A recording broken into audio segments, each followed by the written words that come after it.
Hello everyone, welcome back to my channel. I am Twinkle Tiwari. आज से हम इंडियन सोसाइटी स्टार्ट करने वाले हैं।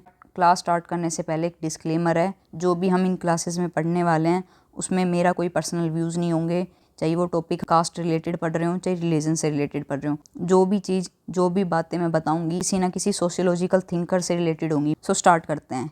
सबसे पहले हम सोसाइटी पढ़ने वाले हैं। सोसाइटी किसे कहते हैं, इसकी डेफिनेशन देखेंगे, कुछ फीचर्स देखेंगे। सो स्टार्ट करते हैं। बहुत से लोग रह रहे हैं। जब लोग एक साथ रहेंगे तो वो आपस में इंटरेक्ट करेंगे, और जो उनके इंटरेक्ट करने का तरीका होगा वो एक फिक्स्ड पैटर्न में होगा, डेफिनेटिव पैटर्न के अंदर होगा। वो किसी भी हैपैजर्डली मैनर में वो इंटरेक्ट नहीं कर सकते हैं। जब ग्रुप ऑफ पीपल इंटरेक्ट करते हैं और उनके बीच में कोई भी पैटर्न नहीं होता है, तो मन में आता है, इंसान करता है, तो उस चीज़ को हम क्राउड बोलते हैं, क्योंकि उनके जो पैटर्न ऑफ इंटरेक्शन है वो डेफिनेट नहीं है। जब भी दो लोग इंटरेक्ट करेंगे, पैटर्न के अंदर इंटरेक्ट करेंगे, over the period of time this pattern become social relation. ये तो अभी क्या है, दो लोगों के बीच में हो रहा है। ऐसे ही बहुत सारे लोग होंगे, वो आपस में इंटरेक्ट करेंगे और उनके इंटरेक्ट करने का एक पैटर्न होगा, डिफाइंड पैटर्न होगा। और जब हर कोई एक दूसरे के साथ इंटरेक्ट करेंगे तो over the period of time एक सोशल रिलेशनशिप आएगी। तो जब लोग एक पैटर्न के साथ इंटरेक्ट करते हैं, एक डेफिनेट पैटर्न होता है उनके इंटरेक्शन का, उससे क्या बनता है, सोशल रिलेशन बनता है। और ये सोशल रिलेशन बाद में सोसाइटी की फॉर्मेशन कर रहा है। जब वो पैटर्न में इंटरेक्ट नहीं करते हैं तो उसको क्राउड बोलते हैं। आप कभी मार्केट में जाते हो तो आप उस चीज़ को ये नहीं बोलोगे कि यहाँ पर सोसाइटी बनी हुई है। वहाँ पर भी बहुत सारे लोग होते हैं, ग्रुप ऑफ पीपल होता है, लेकिन जो उनके इंटरेक्शन होता है वो अलग होता है, वो डेफिनेट नहीं होता है। तो उस चीज़ को हम क्राउड बोलते हैं, ना कि सोसाइटी। इसको एक एग्जाम्पल के साथ बताती हूँ। आप अपनी फैमिली में हो, आपकी फैमिली में आपकी मदर है, आप है। जो इंटरेक्शन आपकी और आपकी मदर के बीच में होगा वो एक पैटर्न होगा उस इंटरेक्शन का। आप एक फिक्स्ड पैटर्न में उनके साथ इंटरेक्ट करोगे। ये तो आप दो लोगों के बीच का इंटरेक्शन हो गया। आपके कोई फ्रेंड्स भी होंगे, फ्रेंड के साथ भी इंटरेक्ट करोगे, और जो फ्रेंड के साथ जब इंटरेक्ट करोगे तो उसका भी एक पैटर्न होगा, और इन पैटर्न से क्या बनता है, सोशल रिलेशन बनता है। इस केस में मदर एंड चाइल्ड का बन रहा है सोशल रिलेशन। और ये ऐसा नहीं है कि सिर्फ एक ही यही रिलेशन होगा, और भी रिलेशन होंगे, फ्रेंड्स के साथ होंगे और फैमिली के साथ होंगे, आपके टीचर्स के साथ होंगे। तो जब ये बहुत सारे सोशल रिलेशन बन जाते हैं तो उस चीज़ से क्या होता है, सोसाइटी की फॉर्मेशन होती है। Network of social relation based on fixed pattern of interaction between the individual is known as society. Okay, अभी हम सोसाइटी के कुछ फीचर्स देखने वाले हैं, basic features of any society. तो पहला फीचर होता है society must have definite territory. Society की एक डेफिनेट टेरिटरी होनी चाहिए, अदरवाइज उसको हम सोसाइटी नहीं बोलेंगे अगर उसकी कोई डेफिनेटिव टेरिटरी नहीं है। सो जो लोग इंडिया में रिसाइड कर रहे हैं वो एक डेफिनेट टेरिटरी में रहते हैं। सोसाइटी के लिए ज़रूरी है डेफिनेट टेरिटरी का होना। Okay, second, progeny. जो भी मेंबरशिप होगी इंसान की सोसाइटी में वो कहाँ से ड्राइव हो रही होगी, रिप्रोडक्शन। रिप्रोडक्शन भी हो सकता है प्रोजेनी के लिए, अडोप्शन भी हो सकता है, ठीक है, लार्जली रिप्रोडक्शन होता है। And third feature is common culture. कोई एक सोसाइटी है, उस सोसाइटी के अंदर कॉमन कल्चर होनी चाहिए, कॉमन बिलीफ होने चाहिए। उनके जो भी आपके बिलीफ हो, जो भी कस्टम हो, द वे ऑफ लाइफ, इन सबको कौन ड्राइव कर रहा हो, एक कॉमन कल्चर। फोर्थ फीचर क्या होता है, इंडिपेंडेंस। इंडिपेंडेंस का सिंपल सा मीनिंग है कि आपके सर्वाइवल के लिए आप किसी भी एक्सटर्नल फैक्टर पर डिपेंड ना हो। आपका सर्वाइवल इंडिपेंडेंट होना चाहिए, किससे, एक्सटर्नल फैक्टर से। सोसाइटी के क्या क्या फीचर्स देखे हैं कि उसकी क्या होनी चाहिए, एक डेफिनेट टेरिटरी होनी चाहिए। सोसाइटी की जो मेंबरशिप है वो कहाँ से इंश्योर होनी चाहिए, प्रोजेनी से। एंड थर्ड, कॉमन कल्चर होना चाहिए। इंडिपेंडेंस क्या कहता है कि जो हमारा सर्वाइवल है वो किसी एक्सटर्नल फैक्टर पर डिपेंड नहीं होना चाहिए, ठीक है। तो इसको अगर हम इंडियन सोसाइटी के कॉन्टेक्स्ट में देखें तो क्या क्या हो सकता है, भाई इंडियन सोसाइटी है, एक डेफिनेट टेरिटरी है, बिल्कुल है। प्रोजेनी की वजह से मेंबरशिप ड्राइव हो रही है बिल्कुल। Third one is common culture. क्या हमारा कॉमन कल्चर है, आप खुद सोच के बताओ, हमारा कॉमन कल्चर है। हमारे इंडिया को बोला जाता है कि हमारी एक डाइवर्स कंट्री है, यहाँ पर बहुत सारे रिलीजन साथ में रहते हैं मिलकर, ठीक है। तो हर रिलीजन के अलग अलग कल्चर होंगे। तो हम ये कह सकते हैं कि जो इंडियन सोसाइटी है वो कॉमन कल्चर नहीं है उसमें। हमारा जो कल्चर है वो कंपोजिट कल्चर है, क्योंकि हमारे यहाँ पर बहुत सारे रिलीजन पाए जाएंगे, बहुत सारे रिलीजन हैं और बहुत सारी कम्युनिटी है, और हर कम्युनिटी का अपना खुद का कल्चर होता है। तो हमारे यहाँ पर कॉमन कल्चर ना होकर कंपोजिट कल्चर होता है।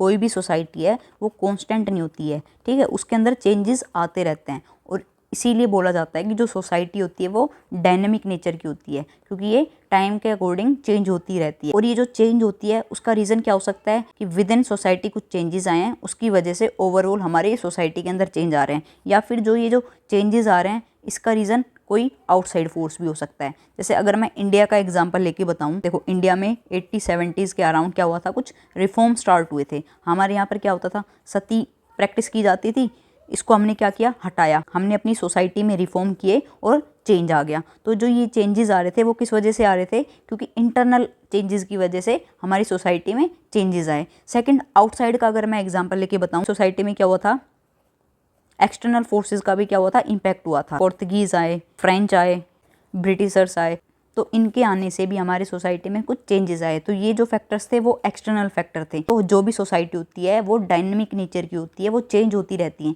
और ये चेंज विद इन सोसाइटी भी आ सकता है और एक्सटर्नल फैक्टर की वजह से भी आ सकता है। सो अभी हम कुछ इम्पैक्ट देखने वाले हैं ब्रिटिश रूल्स का इंडियन सोसाइटी पर। हमारी इंडियन सोसाइटी थी उसमें बहुत ज़्यादा चेंजेस आए हैं। चेंजेस आने से पहले हमारी सोसाइटी कैसी थी, पहले हम वो चीज़ें देख लेते हैं। सो पहले हम ट्रेडिशनल सोसाइटी के कुछ फीचर्स देखने वाले हैं, हायरार्की देखने वाले हैं। लेट्स से दो लोग हैं, ए और बी, ये कभी भी इक्वल नहीं हो सकते हैं। तो जब ये इक्वल नहीं है तो ये अरेंज कर लेंगे अपने आप को एक लेयर की फॉर्म में, और जब ये अपने आप को एक लेयर की फॉर्म में अरेंज कर लेंगे तो इस चीज़ को बोलते हैं हायरार्की। नॉर्मल सी बात बताऊं तो क्या होता है, arrangement of group into layer, इसको बोलते हैं हायरार्की। सेकंड फीचर देखते हैं एस्क्राइब्ड स्टेटस। ट्रेडिशनल सोसाइटी में क्या होता था, जो भी इंसान का स्टेटस होता था वो कैसे डिसाइड किया जाता था, बाय बर्थ डिसाइड होता था। अगर आप एक पर्टिकुलर कास्ट में बोर्न हुए हैं तो ये क्या होगा, आपका जो स्टेटस होगा वो एस्क्राइब्ड स्टेटस होगा। इसमें इंडिविजुअली आपका कोई रोल नहीं होता है। नेक्स्ट फीचर होता है रिलीजियस ओरिएंटेशन। जो आपकी लाइफ है, वे ऑफ लिविंग है, वो कौन डिटरमाइन कर रहा है, कल्चर डिटरमाइन कर रहा है। चाहे वो सोशल लाइफ हो, पॉलिटिकल लाइफ हो, इकोनॉमिकल लाइफ हो, ये किससे ड्रिवन की जा रही है, आपके कल्चर से, आपके बिलीफ से, आपके कस्टम से। Next collectivism. कलेक्टिविज्म में क्या होता है, हम प्रायोरिटी किस चीज़ को देते हैं, कलेक्टिव गुड को देखते हैं, सबका भला, कलेक्टिव इंटरेस्ट के अकॉर्डिंग हम चीज़ें करते हैं। जैसे हमारी जॉइंट फैमिली होती थी, उसमें हम हर इंसान के इंटरेस्ट को लेकर चलते थे, ठीक है। तो ये होता है collectivism, when you give priority to the collective interest. उसके बाद देखते हैं पर्टिकुलरिज्म। देखो पर्टिकुलरिज्म में क्या होता है, जो हमारे रिलेशंस होते हैं उन पर ज़्यादा फोकस किया जाता है।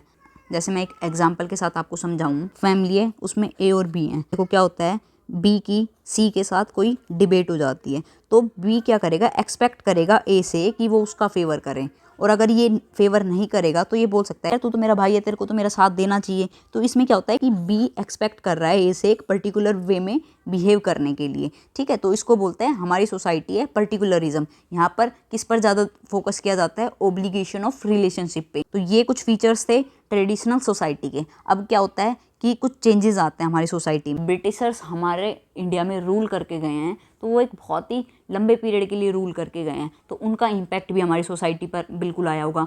तो जब ब्रिटिशर्स आए तो अपने साथ साथ क्या लेके आए, सेकुलर एजुकेशन, इंग्लिश लैंग्वेज।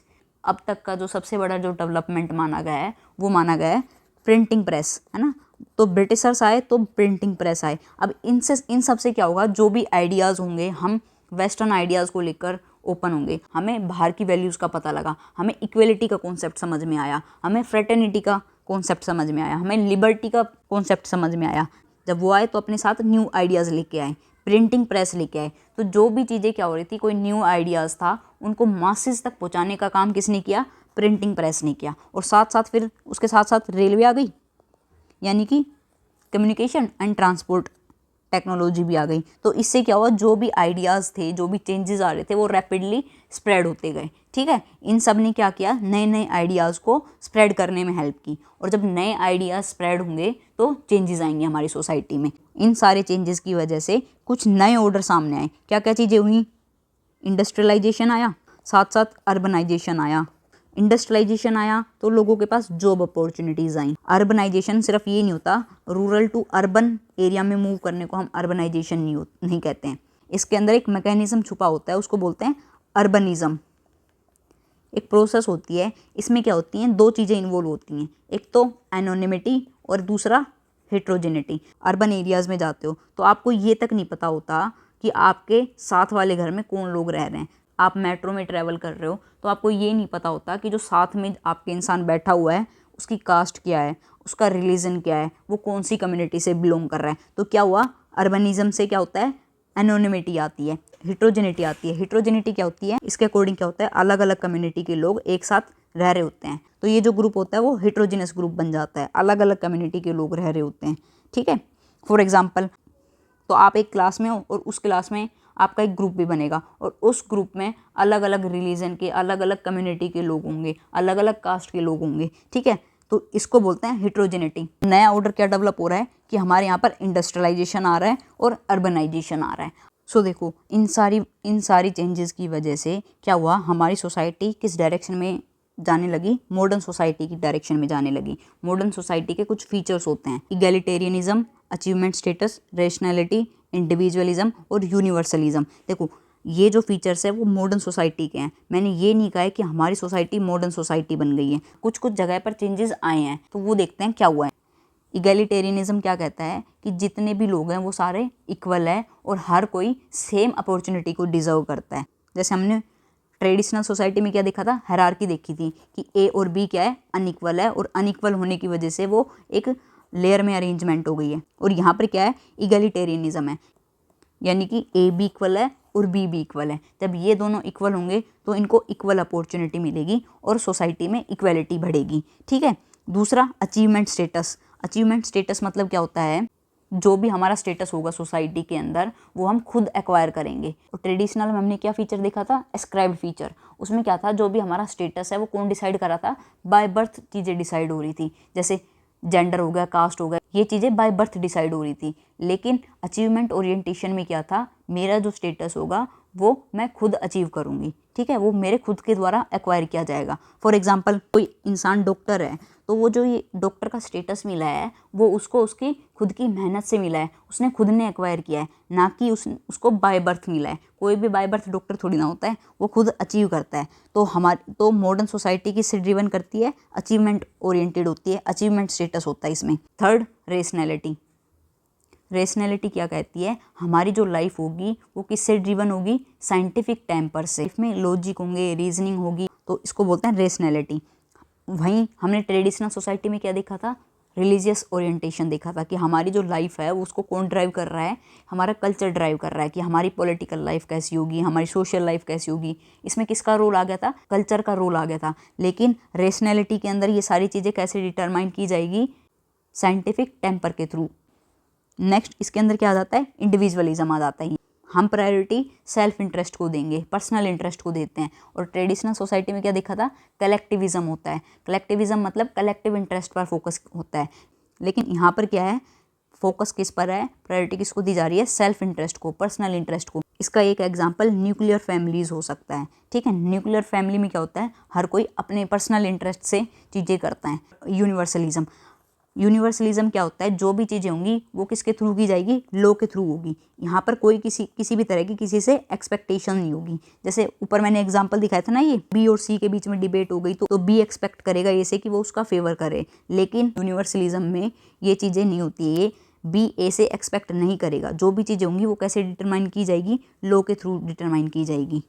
और हर किसी इंसान को इक्वल ट्रीटमेंट दी जाएगी। ये देख के ट्रीट नहीं किया जाएगा कि ये मेरा भाई है, ये मेरी बहन है, ये मेरे फादर हैं, ये मेरा दोस्त है।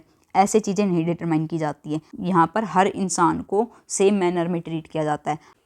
आई होप आपको ये चीज़ें समझ में आ गई होगी। एक बार मैं जल्दी से बता देती हूँ क्या बताया है। देखो, हमारी जो ट्रेडिशनल सोसाइटी से कुछ फीचर्स थे, hierarchy, ascribed status, religious orientation, collectivism, particularism. फिर क्या हुआ, हमारे यहाँ पर ब्रिटिशर्स आए। ब्रिटिशर्स बहुत टाइम तक हमारे यहाँ पर रुके हैं और उनकी वजह से हमारी सोसाइटी में कुछ चेंजेस आए हैं।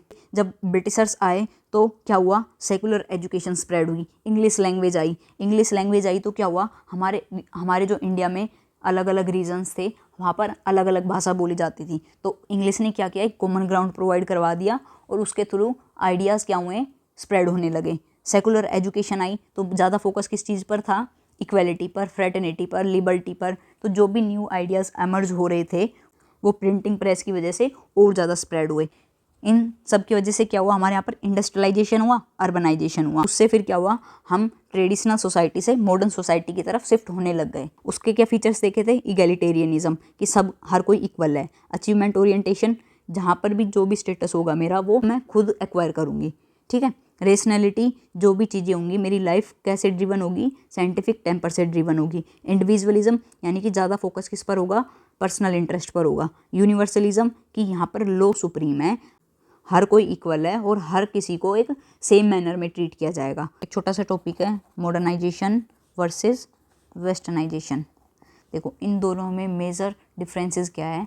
जो वेस्टर्नाइजेशन है उसका मतलब है कि हम ब्लाइंडली कॉपी कर रहे हैं वेस्ट के कल्चर को। वेस्ट में क्या है कि हम ड्रेसिंग सेंस उनके अकॉर्डिंग कर रहे हैं। म्यूजिक प्रेफरेंस वेस्ट के जैसा हो गया, हम इंग्लिश सॉन्ग को सुनना पसंद करते हैं और अगर कोई इंग्लिश सॉन्ग नहीं सुन रहा है तो हम उसको बहुत ही अलग नज़र से देखते हैं कि यार तुम इंग्लिश सॉन्ग नहीं सुन रहे हो, ठीक है। तो ये क्या कर रहे हैं, हम वेस्ट के कल्चर को कॉपी करने की कोशिश कर रहे हैं। हमारी फूड हैबिट भी चेंज हो रही है। वेस्टर्नाइजेशन में क्या होता है कि हम कॉपी कर रहे हैं वेस्ट के कल्चर को और ये सिर्फ और सिर्फ इन एरिया तक ही लिमिटेड होता है। जो वेस्टर्नाइजेशन है वो कहाँ तक सीमित रह गया है, सिर्फ और सिर्फ एलीट सेक्शन तक सीमित रह गया है। और वहीं पर हम मॉडर्नाइजेशन देखें तो ये क्या होता है, प्रोग्रेसिव ट्रांसफॉर्मेशन होता है। मॉडर्नाइजेशन में क्या होता है, हम अपनी लाइफ को क्या करते हैं, ट्रांसफॉर्म करते हैं प्रोग्रेसिवली। हम नए नए आइडियाज़ को अडॉप्ट करते हैं। हमारी जो ट्रेडिशन है उसके अंदर जो रिग्रेसिव प्रैक्टिसेस हैं उनको छोड़ना। और देखो ये भी ज़रूरी नहीं है कि कोई इंसान मॉडर्न है तो वो ट्रेडिशनल नहीं हो सकता। ट्रेडिशनल और मॉडर्नाइजेशन वो साथ साथ चल सकते हैं। हमने सती को अबोलिश किया। मॉडर्नाइजेशन मतलब कुछ चेंजेस आए, हमारी वैल्यूज़ में चेंजेस आए, हमारे पास नए आइडियाज़ आए कि हर कोई इक्वल है, विमेन के भी इक्वल राइट हैं। तो इन सब चीज़ों को ध्यान में रखकर हमने सती जैसी रिग्रेसिव चीज़ों को हटाया है। ये देखो फंडामेंटल कॉन्सेप्ट होता है जो बहुत बड़े बड़े लेवल पर चेंजेस लाता है। हमारी वैल्यूज़ में चेंजेस आएंगे, हमारे इंफ्रास्ट्रक्चर में चेंजेस आएंगे। जैसे मॉडर्नाइजेशन का एक रिजल्ट क्या हुआ, मॉडर्न एजुकेशन सिस्टम आई, इंडस्ट्रियलाइजेशन हुआ। देखो हर इंसान मॉडर्न हो सकता है लेकिन ज़रूरी नहीं है वो वेस्टर्न हो। वेस्टर्न होने के लिए उसको वेस्ट की कॉपी करनी पड़ेगी। डिफरेंस बता देती हूँ। मॉडर्नाइजेशन क्या होता है, refers to the blind copy of culture of west, whereas modernization refer to the progressive transformation in the life. Westernization is limited to the elite section of the society, whereas modernization penetrates every section of society. Scope of westernization is limited to food habits, music and clothes, whereas modernization is a fundamental concept which aims to bring changes in our attitude, in our values, in our belief. सो ये कहा जा सकता है कि जो westernisation है वो गलत नहीं है, लेकिन मॉडर्नाइजेशन के नाम पर हम जो वेस्टर्नाइजेशन की तरफ जा रहे हैं वो चीज़ डेफिनेटली गलत है। एंड अगेन ये मेरे पर्सनल व्यूज़ नहीं हैं, ये चीज़ें दीपांकर गुप्ता ने बोली हुई है। मिस्टेकन मॉडर्निटी, कि हमने मॉडर्निटी को मिस्टेकनली वेस्टर्नाइजेशन से रिलेट कर लिया है। सो आज की क्लास इतनी रखते हैं। अब आप मेरे को बताना ये सीरीज़ कंटिन्यू करनी है या नहीं। So thank you for watching, bye bye, take care, Jai Hind.